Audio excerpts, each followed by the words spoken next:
You ask Tiger to solve. This deals with linear equations with one unknown. The final result is v equals 2. Let's solve it step by step.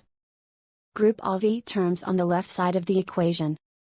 Subtract 15v from both sides.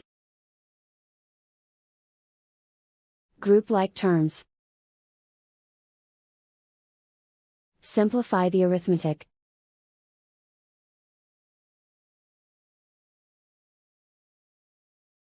Group all constants on the right side of the equation. Subtract 18 from both sides.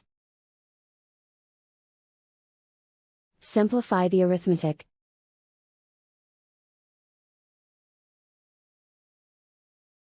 Isolate the v. Divide both sides by -9.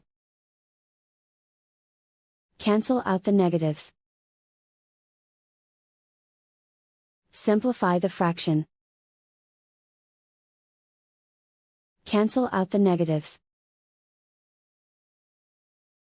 Find the greatest common factor of the numerator and denominator. Factor out and cancel the greatest common factor. And so the final result is v equals 2.